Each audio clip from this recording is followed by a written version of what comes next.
കമ്മിറ്റിക്കാർ ചെയ്തോട്ടെ, അങ്ങനെയല്ല പറഞ്ഞത്. നമ്മൾ ആ ഗ്രാമവാസികൾ എവിടെന്നെങ്കിലും എന്തെങ്കിലും വന്നാൽ നമ്മളല്ല, ഇവിടെ ഈ പ്രദേശത്തുള്ള എല്ലാവരും, അവിടെ നിങ്ങളും ഞങ്ങളും ഉണ്ടാവരുത്, അതാ പറഞ്ഞത്. അവിടെ ഒറ്റക്കെട്ടായിട്ട് നല്ലതിന് വേണ്ടി നല്ല പോലെ നന്നായി ചെയ്യുക, ഇതാ മുഖ്യം. അവിടെ ഒരിക്കലും രണ്ടുണ്ടാവരുത്. എങ്കിൽ അതിനെ നശിപ്പിക്കാൻ, അതിനെ താഴ്ത്താൻ ആർക്കും കഴിയില്ല.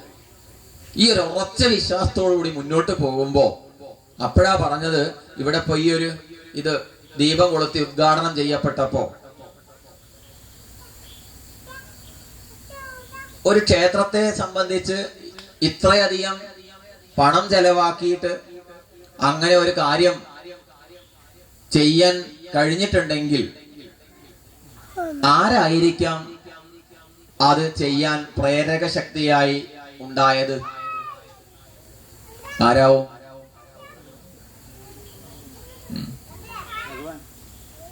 അപ്പോ പുറമേ അല്ല ഭഗവാൻ ഉള്ളത്. എവിടെയാ ഉള്ളത്?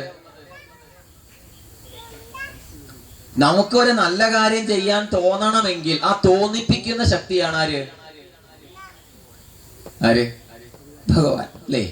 ശബരിമലയില് ഈ 18-ാം പടി കയറാൻ പോകുന്ന ആളുകൾക്ക് അറിയുണ്ടാവും, ശ്രദ്ധിച്ചാൽ. 18-ാം പടി കയറി കഴിഞ്ഞാൽ അപ്പൊ കാണുന്ന ഒരു കാഴ്ചയാണ്, ഒരു ബോർഡ് കാണും അവിടെ, അല്ലേ? എന്താ ബോർഡ്?